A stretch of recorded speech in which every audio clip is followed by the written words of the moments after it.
The United States, the world's largest military superpower, has just been hit where it hurts the most, its supply chain.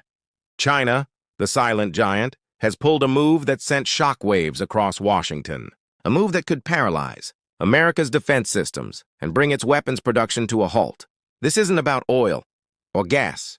This is about something far rarer, the rare earth elements that power the heart of the U.S. military.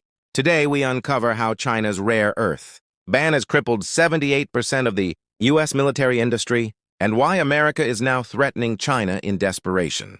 Stay till the end, because what's happening right now could be the start of a new global war for resources. To understand how dangerous this situation is, you first need to know what rare earth elements actually are. They're not rare because they're hard to find, but because they're hard to extract and refine. Elements like neodymium, dysprosium, terbium, and lanthanum, strange names. But they're the backbone of modern technology. Without them, you can't build smartphones, electric vehicles, or the advanced F-35 fighter jets that dominate the skies. And guess who controls over 80% of the world's rare earth supply? China. For years, the U.S. knew this dependency was dangerous, but it ignored it.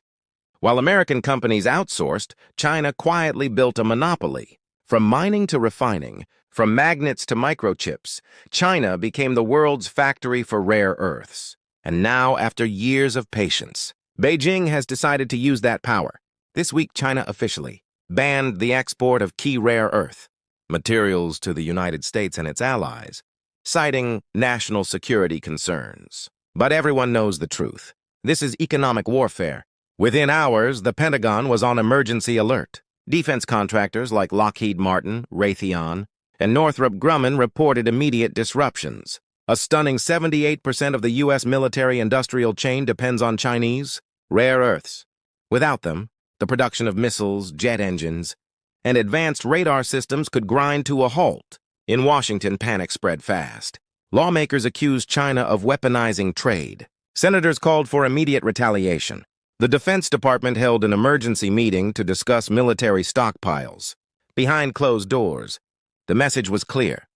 America's most powerful weapons are now at risk. This isn't the first time China played the rare earth card. Back in 2010, during a dispute with Japan, China quietly stopped exporting rare earths to them.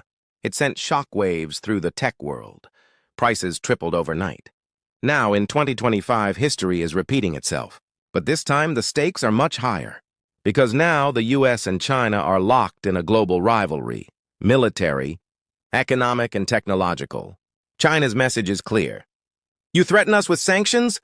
We'll cut off your technology. And for the first time in decades, the U.S. is realizing how dependent it has become on its biggest rival. Even the most advanced American fighter jet, the F-35 Lightning II, cannot be built without magnets made from Chinese rare earths. Missiles, submarines, satellites, all rely on components refined in Chinese factories.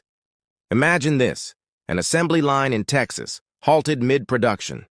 Engineers waiting for materials that may never arrive. Contracts frozen, deadlines missed, billions at risk, and above all, national security exposed.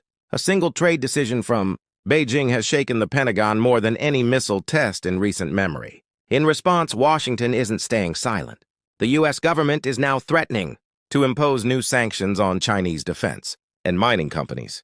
Pentagon officials have ordered immediate steps to restart domestic rare earth production. But here's the harsh reality. Rebuilding that supply chain could take years. It's not as simple as digging up rocks. The refining process is complex, toxic, and expensive, something China mastered decades ago. Experts are calling this a geopolitical earthquake. Some warn this could be the spark that ignites a new Cold War, one fought not with bombs but with minerals. Because rare earths are the oil of the digital age. Whoever controls them, controls the future. China's dominance didn't happen overnight. For decades, it invested quietly in rare earth exploration, while other countries ignored the industry as too dirty, too expensive. Now that long-term vision has paid off. As one Chinese analyst put it, the U.S. controls the dollar. We control the materials. Inside the U.S., the political blame game has already begun. Some accuse past administrations of allowing China to monopolize global resources. Others are demanding emergency legislation to mine rare earths in Nevada and Alaska. But even if America starts today, it could take 5 to 10 years to become self-reliant. By then, China's lead will be almost impossible to catch.